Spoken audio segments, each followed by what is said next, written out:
بسم الله الرحمن الرحيم. पारा नंबर 20 सूरतुल क़सस आयत नंबर 83 सफ़ा 331 सफ़ा 631 أعوذ بالله من الشيطان الرجيم بسم الله الرحمن الرحيم تلك الدار الآخرة نجعلها للذين لا يريدون علوا في الأرض ولا فسادا والعاقبة للمتقين من جاء بالحسنة فله خير منها ومن جاء بالسيئة فلا يجزى الذين عملوا السيئات إلا ما كانوا يعملون صدق الله العظيم. بسم الله الرحمن الرحيم.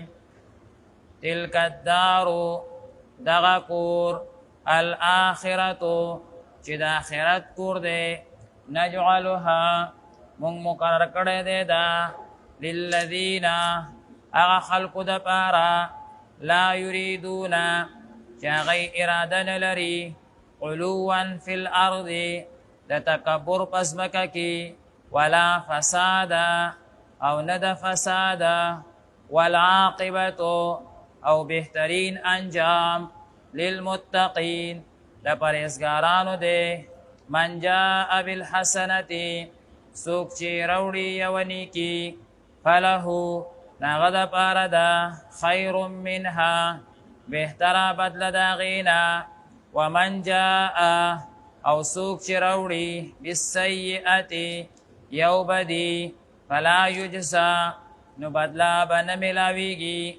الذین هغه خلکو ته عملوا السیئات چې عملونه وکړل بده الا ما مگر موافق د هغه څه کانو یعملون چې کوم عملونه کړي وو. بسم الله الرحمن الرحیم.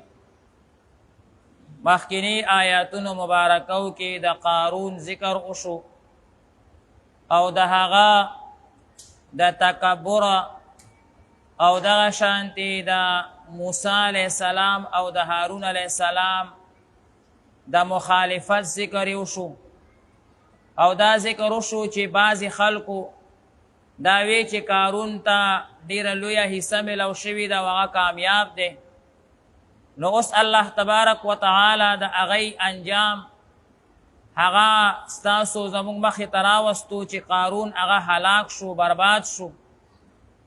اوس آیاتونو مبارکو کې الله تبارک وتعالی دا خبره ذکر کوي چې د آخرت په ورځ باندې د قیامت په ورځ باندې کامیابی هغه به الله تبارک وتعالی چاته ورکوي.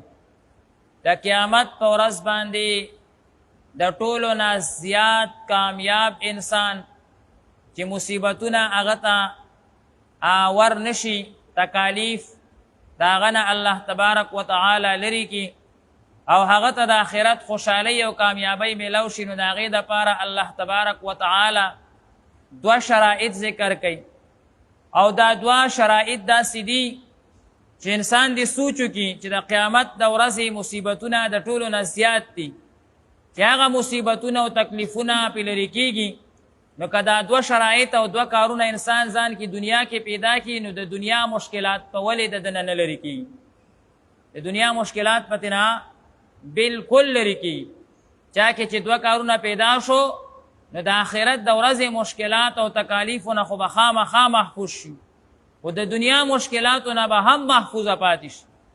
نمبر 1 دا دی لا یریدون علوا فی الارض ولا فسادا چې هغه تکبر نه کوي. متکبر انسان دا الله تعالی دنیا کې ذلیل او رسوا ساتي آخرت کې به هم دی ذلیل او رسوا وي. حدیث مبارک کې راغلی دي دوه ګناهونه داسې دي چې الله تعالی په دنیا کې د هغې سزا ورکوي یو د والدینو نافرمانی او دویم تکبر. دا دوه داسې ګناهونه دي چې د دې سزا الله تعالی په دنیا کې ورکوي. په دنیا کې ذوالفقار احمد نقشبندي صاحب ډېر لوی بزرګ پاتې شوی، اوس شپږ میاشتې مخکې وفات شو. هغه لیکلي وایي یونیورسټۍ کې زمونږ یو ملګری و، هغه وایي ډېر زیات حسین او ډېر زیات مالدار و. حسن هم الله ډېر ورکړی و، مالداري هم الله ډېره ورکړې وه. هغه وایي یو پیره مونږ هغه ته د الله تعالی د قدرتونو ذکر کولو، نو هغه داسې انکار غوندې وکړو چې لکه دا خبرې هسې عبث دي. دومره مال او دولت ورسره او حسن ورسره چې دې څیزونو نه انکار ته هغه ورسېدو، تکبر دومره حد ته ورسېدو. بیا وایي مونږ هغه ډېر پوه کړو خو هغه نه پوهېدو. هغه وایي دا هسې عبث خبرې دي، دا د ملیانو تصور دی، دا د نیکانو خلقو سوچ دی، نو څه شته دی نه. یعنې د الله د ذات نه انکار و. مونږ ډېر خفه شو چې دا خو ډېر حسین انسان دی او ډېر ښه انسان دی، مالدار هم دی، که دا هر څه په دین لګېدلی وی څومره به ښه وه. وایي لږه موده تېره شوي وه، تکبر انجام درته ویم. هغه الله تعالی وایي داسې بیمارۍ باندې بیمار کو چې صرف په کټ کې پروت باس، نه لاس خوځولی شو نه خپه خوځولی شوه، په ډریپونو باندې به ورته خوراک هغه منتقل کېدو، هر څه ختم شو. آخر دې حد ته خبره راغله چې څومره دولتونه ټول لګېدل شروع شو، دولتونه ختمېده شروع شو. آخر وایي زه تپوس ته لاړم، نو ما ورته وی یاره څه حساب دی؟ وی چې یاره امریکا کې یو مشین دی او هغې کې به ما دننه کوي، هغه زما اخري علاج دی. که یې سره ښه شم خو ښه ده، که یې سره ښه نه شم نو به بیا زما ښه کېده نشته. وایي ما ورته وی کله به ځې؟ وی یاره لږ کمې د چا برابر شي. ما ورته بس لاړ شه، زما طرف نه لاړ شه، زه به درته پیسې میسې برابرې کړم، لین دین به ټوله دنیا مال یې په ځان ولګولو، ځان نه خو بیا هېڅ هم ښه نه دي، هر څه ختم شو. ویم واستلو د یو ځل په ځای باندې شپږ ځل هغه مشین کې بند شو، ښه نه شو. الله صحت ورنه کړو چې وایي تلو. نو وایي ما ورته ویلي و چې یاره کله واپسۍ کې راځئ نو یو عمره وکئ، یو عمرې ته تو شئ حرم شریف ته. وایي چې واپسۍ کې راتلو نو صحت خو میلاو نه شو، ویل چیر کې دی. نو وایي ورور ورته وایي چې یاره هغه پیر صاحب ویلي و چې واپسۍ کې عمره وکئ، نو څنګه د عمرې ته ځي او که نه ځي؟ وایي ورور یې بیا ما ته کیسه وکړه چې په سر اشارې سره وایي چې او عمرې ته ځم. وایي عمرې ته هم بوتلو. وایي لاره کې ورته چا دا ووایي چې کله په توره کوټه ول نظر پرېوځي څه الله نه وغواړي هغه الله ورکوي. وایي چې څنګه په توره کوټه نظر پرېوتو؟ وایي ما ته بیا وروستو خپله دا واقع وي چې ما وی یا الله زما اسم نه دی پکار، ما غریب سم کا خو ما سم کا، ما ته صحت راکا. وایي دا مې وی یو منټ نه نو تېر شوی دی، ویل چېر نه نیغ کېناستم او ودرېدم او په خپله روان شوم. ټول حیران پاتې شو چې دا څه چلو شو. بس ما وی زما دعا قبوله شو، زما دعا قبوله شو. هلته یې عمره وکړه، بیا واپس رالو، صحتمند شو او د الله تبارک وتعالی قدرتونه یې ومنل. نو دې کې دوه خبرې ښکاره شو. یو دا چې تکبر څوک کوي نو الله تعالی دا زر رانیسي، بل دا د حرم شریف برکت پکې هغه ښکاره شو. نو بهرحال الله تبارک وتعالی فرمایي چې څوک تکبر کوي آخرت ته هم تباه وي، دنیا خو به خود تباه کېږي چې آخرت غوندې عظیمه ژوند یې تباه شو، دنیا یې هم تباه شو. او دویم چې آخرت کې انسان پوره کامیابېږي او دنیا کې هم الله تعالی دا انسان پوره کامیابوي، قبر کې او زنکدن کې هم کامیابي وي. د هغې دپاره څه شی دی؟ للمتقین، تقوا پرهیزګاري به ځان کې راولي. تقوا او پرهیزګاري دوه صفته دا ذکر شو. یو دا تکبر به نه کوي، دویم دا چې ځان کې به تقوا او پرهیزګاري پیدا کوي. زمونږ علماء کرام وایي تقوا کچھ کرنے کی چیز نہیں ہے، کچھ چھوڑنے کی چیز ہے. دا ټکي زده کوي. تقوا دا د څه کولو څیز نه دی، دا د څه پرېښودو څیز دی. تقوا پرهیزګاري دې ته نه ویلی کېږي چې ډېر نفلونه کوه، روژې نیسه، تلاوتونه کوه، هغه د ځان ته کار دی. تقوا او پرهیزګاري دې ته وایي چې د ګناه نه به ځان ساتي. ګناه نه ځان ساتلو ته تقوا او پرهیزګاري ویلی کېږي. چې نن مونږ دا شی ښه نه ګڼو، مونږ وایو هره نیکي رانه کېږي، خو ګناه پرېښودل، بدنظري پرېښودل، حرام پرېښودل دا زمونږ ته ګرانه ده، دا مونږ ته ګرانه ده. نو تقوا کچھ کرنے کی چیز نہیں ہے، کچھ چھوڑنے کی چیز ہے.